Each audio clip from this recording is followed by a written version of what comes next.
You've probably heard all four names before. Index funds, mutual funds, ETFs, hedge funds. They sound like four completely different ways to invest your money, almost like choosing between a bicycle, a car, a train, and an airplane. But here's the strange part. Three of them are surprisingly similar. One of them is completely different, and millions of people spend years thinking they're buying one thing when they're actually buying another. That's because the financial industry loves complicated labels. Not because investing has to be complicated, because complicated things are easier to sell. Imagine walking into a grocery store where every bottle of water has a different brand, different shape, different marketing slogan, and a different price. One promises premium hydration, another says mountain purified, another comes in a glass bottle that costs 10 times more than the plastic one sitting right beside it. At first, it feels like there must be huge differences between them. Then you read the label. Most of them are just water. The investment world works the same way. The names sound intimidating. The advertisements make them sound revolutionary. The television experts debate them every day. Yet underneath all the noise, most investments fall into just a handful of simple ideas. Once you understand those ideas, choosing investments becomes much less about guessing and much more about matching the right tool to the job. Because that's what these are, not competitors, tools. And using the wrong tool doesn't necessarily make you a bad investor. It just makes the job harder than it needs to be. Before comparing them, you need to understand something even more important. When people say they're investing in the stock market, they usually imagine buying shares of individual companies. Maybe one share of Apple, a few shares of Microsoft, some Nvidia, maybe Amazon. That's certainly one way to invest. But it isn't how most long-term investors build wealth. Instead of buying one company, they buy hundreds or thousands. Imagine owning a tiny piece of nearly every major company in America. When one struggles, another succeeds. When one industry slows down, another speeds up. Instead of betting everything on one horse, you're owning a small piece of the entire racetrack. That simple idea is called diversification. It's one of the oldest and most powerful concepts in investing.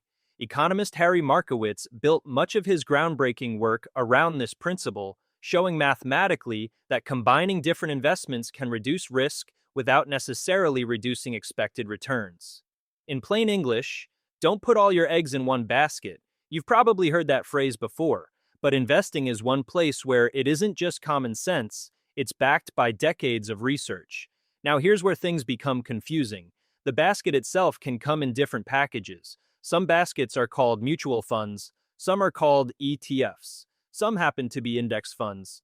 And hedge funds? They're playing an entirely different game.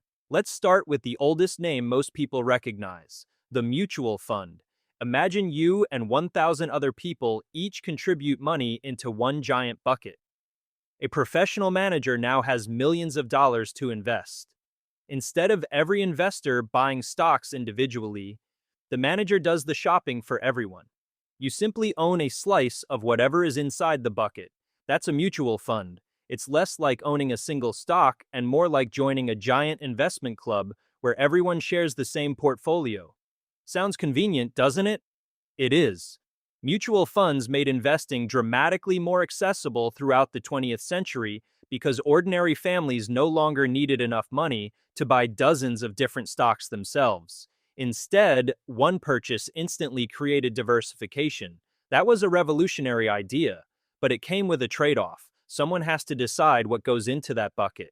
Should they buy more technology companies? Should they sell healthcare stocks? Should they move into energy? Should they hold cash? Those decisions are made by professional fund managers. They're trying to outperform the market. This approach is called active investing. Notice the key word, active. Someone is actively making decisions every single day. Sometimes those decisions are brilliant, sometimes they aren't. And either way, those professionals need to be paid. That payment comes through something called an expense ratio. Think of it as a yearly management fee that quietly comes out of the fund. You never receive a bill. The money simply disappears little by little over time. That sounds harmless. After all, what's 1%? Almost nothing. Or is it?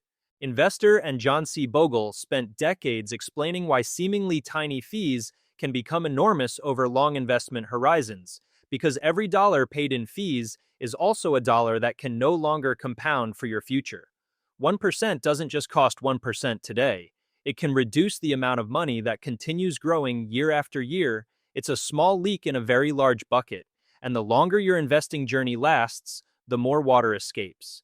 That's one of the biggest reasons another investment quietly became one of the most popular products in history, the index fund.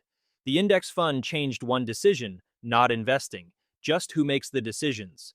Instead of paying a manager to pick what they believe will be tomorrow's winners, an index fund simply buys every company inside a particular market index. That's it. No predictions, no guessing, no trying to outsmart millions of other investors. If the fund tracks the S&P 500, it owns roughly the 500 largest publicly traded companies in the United States. When a company grows large enough to enter the index, the fund buys it. When another company leaves, the fund sells it. Everything follows a set of published rules. Think of it like following a recipe instead of hiring a celebrity chef to improvise dinner every night. The recipe doesn't promise perfection, it promises consistency. And consistency is surprisingly powerful. One of the strongest ideas supporting this approach comes from Eugene Fama and the efficient market hypothesis. The basic idea is simple. Millions of investors around the world are constantly analyzing companies, reading reports, and reacting to new information. Because so many smart people compete every day, consistently finding bargains that everyone else has missed is incredibly difficult. That doesn't mean no one can beat the market. Some investors certainly do. The challenge is doing it repeatedly. Year after year, decade after decade, research such as the widely cited SPIVA scorecards has repeatedly shown that many actively managed funds underperform their benchmark indexes over long periods after fees are taken into account. Notice those last three words, after fees. That's where the difference becomes meaningful. Imagine two investors each start with $10,000.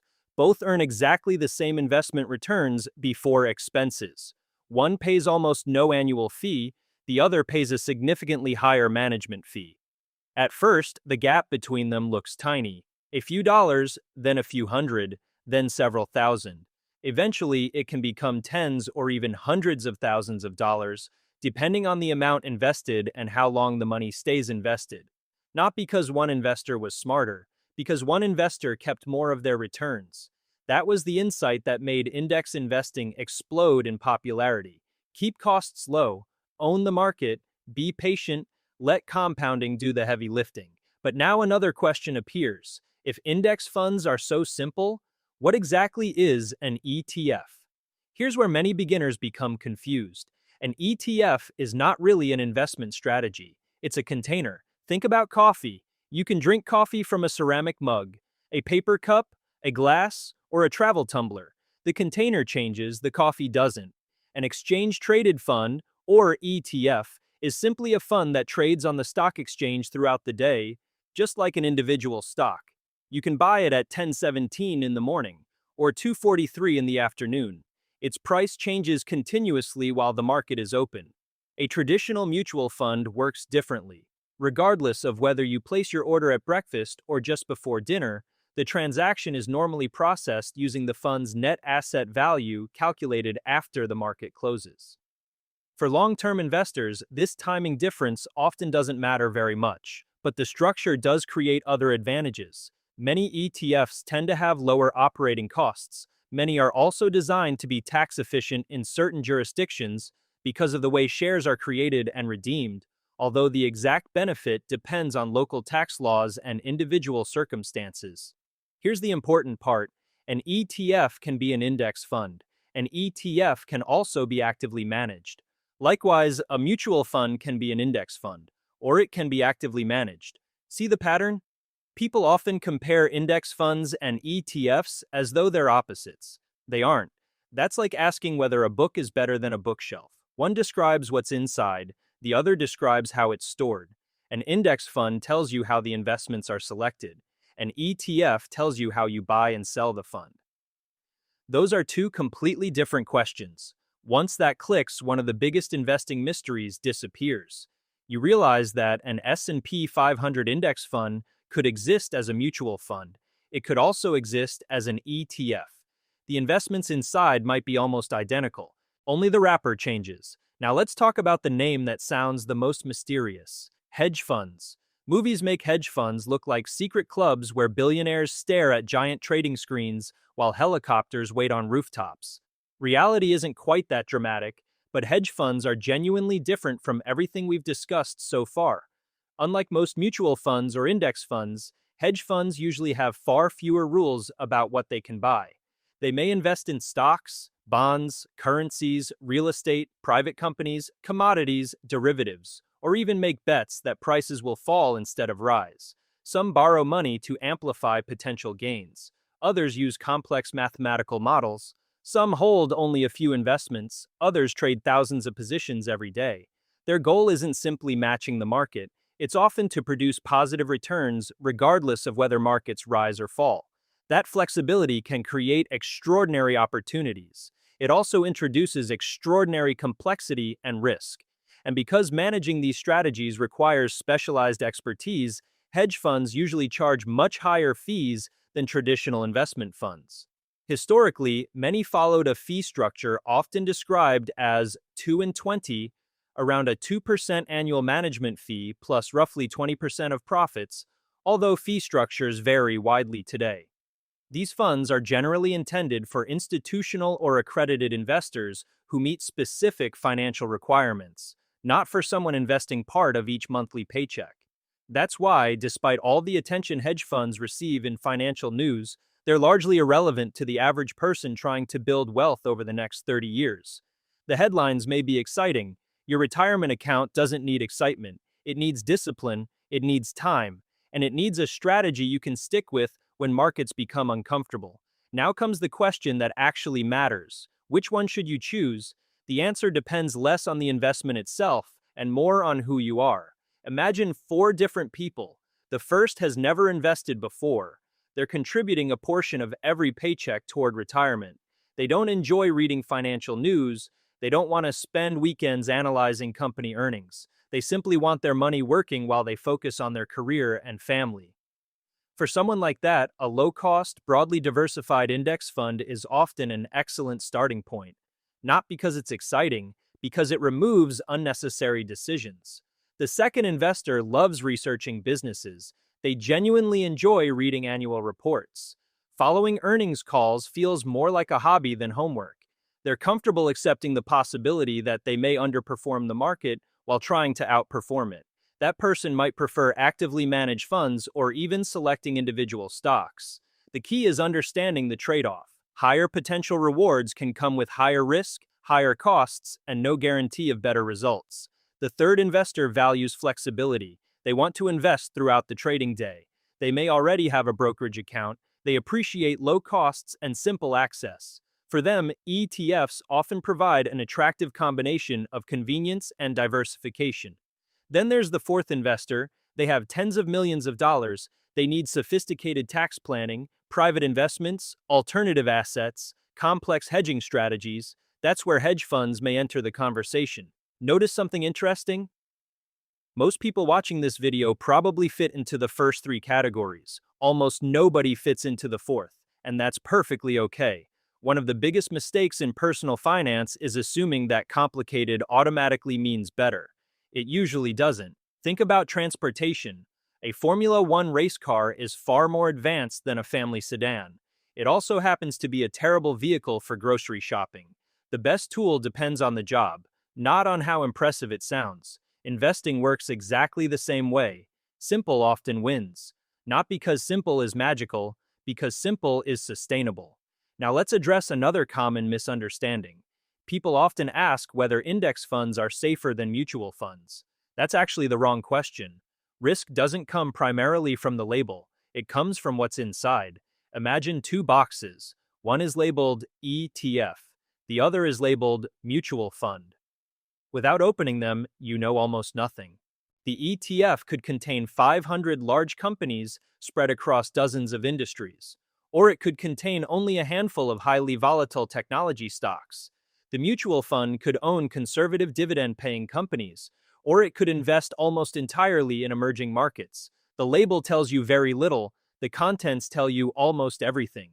That's why experienced investors spend more time looking at the portfolio than the packaging. What's inside? How diversified is it? How much does it cost? Does it match your goals? Those questions matter far more than whether the investment trades once a day or every second. Then there's another word you'll hear constantly: performance. Everyone wants the investment with the highest return. That's understandable, but it's also dangerous, because yesterday's winner often becomes tomorrow's disappointment. Behavioral research by Daniel Kahneman has shown that people naturally place too much weight on recent events. If a fund has been performing well for the last few years, it's tempting to believe it will continue forever. Unfortunately, financial markets rarely reward that kind of assumption. Imagine chasing whichever investment had the best returns every year. You'd constantly be buying after prices had already risen, then selling after disappointment set in. Without realizing it, you'd be trapped in an endless cycle of buying high and selling low. Ironically, that's the opposite of successful investing. Successful investing often feels boring. You invest, you wait, you continue investing, you ignore most of the headlines, you keep your costs low, you stay diversified, then you wait some more. It's almost disappointingly uneventful. Yet history has repeatedly shown that patience has been one of the most valuable assets an investor can own. There's another reason simplicity matters. Your greatest enemy usually isn't the market. It's your own emotions. Markets rise, markets fall, sometimes dramatically. During major downturns, it can feel as though everything is collapsing. News anchors speak with urgency, social media fills with panic. Friends begin asking whether it's time to sell everything. Those are the moments when your investment strategy is truly tested. If you own something you don't fully understand, fear takes over quickly. But if you understand exactly why you invested the way you did, you're much more likely to stay the course. That consistency can matter more than finding the perfect investment, because the perfect investment doesn't exist. Every option has strengths, every option has weaknesses. The goal isn't perfection, the goal is finding an approach you can confidently follow for decades. That's how wealth is usually built, not through constant change, but through consistent behavior. One decision, repeated thousands of times, month after month, year after year. Eventually, something remarkable happens. Your investments begin earning returns. Then those returns begin earning returns of their own. That's the quiet power of compounding. It rarely feels dramatic in the beginning. In fact, it often feels like nothing is happening at all. Then one day you look back and realize the biggest contributor to your wealth wasn't a brilliant prediction. It wasn't finding the next superstar stock. It wasn't discovering a secret strategy hidden from everyone else. It was simply giving your money enough time to grow.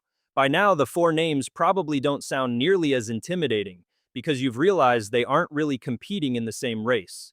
An index fund answers one question: how are the investments chosen? Usually by following a market index automatically. A mutual fund answers a different question: who is making the investment decisions? Usually a professional manager, although some mutual funds simply track an index instead of actively selecting investments. An ETF answers yet another question: how do you buy and sell the fund? On a stock exchange throughout the trading day, much like buying or selling an individual company's stock.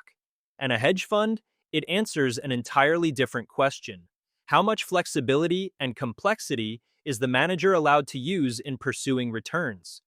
That's why comparing all four as though they're direct competitors can create more confusion than clarity. It's like comparing a recipe, a restaurant, a takeout container, and a private chef. Some describe what you're eating, others describe how it's prepared. They're related, but they aren't the same thing. So where should you begin? Not with the hottest investment, not with the latest financial headline, and certainly not with whatever someone on social media claims made them rich overnight. Start with yourself. Ask simple questions. How long until you'll need this money? How much risk can you realistically tolerate without panicking? How much time do you actually want to spend managing your investments? And perhaps the most important question of all: can you stick with this strategy even when markets fall? Because they will. Every investor eventually experiences a year when their portfolio loses value, sometimes significantly. History has shown that market declines aren't unusual. They're part of investing. The investors who tend to succeed over long periods aren't necessarily the ones who predict every downturn. They're often the ones who understand that downturns are normal and avoid making emotional decisions because of them. That may sound almost too simple, but simplicity has a habit of looking unimpressive while it's working. Imagine planting an oak tree. For years, it barely seems to change. Meanwhile, someone else plants flowers that bloom almost immediately. The flowers look far more exciting. Until winter arrives, the oak keeps growing, slowly, quietly, year after year. Long-term investing often feels exactly like that. Progress is almost invisible while it's happening. Then, after enough time has passed, the difference becomes impossible to ignore. That's why legendary investors have so often emphasized patience over prediction. Not because predicting is impossible, but because patience is something you can actually control. You can't control tomorrow's stock prices. You can't control interest rates. You can't control inflation. You can't control geopolitical events or market sentiment, but you can control how much you save. You can control how consistently you invest. You can control how much you pay in fees. And you can control whether fear or excitement makes your decisions for you. Those are powerful advantages, far more powerful than most people realize. The financial industry often convinces you that successful investing requires constant action. Buying, selling, rotating, timing, optimizing, reacting. But sometimes the smartest move is surprisingly uneventful. You invest, you continue investing, you leave your portfolio alone, you let businesses grow, you let dividends compound, you let time do what no market expert can manufacture overnight. That's not exciting enough to become a television headline, but it has quietly helped millions of ordinary investors build extraordinary wealth over decades. And perhaps that's the biggest lesson hidden inside all these complicated names. Investing isn't about finding the fanciest fund. It's about finding a strategy you understand well enough to follow for the rest of your life. Once you understand the difference between index funds, mutual funds, ETFs, and hedge funds, the decision becomes much less intimidating. You're no longer choosing between mysterious financial products. You're choosing between different tools, different costs, different levels of involvement, and different goals. That's clarity, and clarity leads to confidence. Before you invest another dollar, take 10 minutes to look at the funds already available in your retirement account or brokerage account. Check whether they're actively managed or passive. Look at their expense ratios. Read what they actually invest in. You might discover that you've owned an index fund all along, or you might realize you're paying higher fees for a strategy that doesn't fit your goals.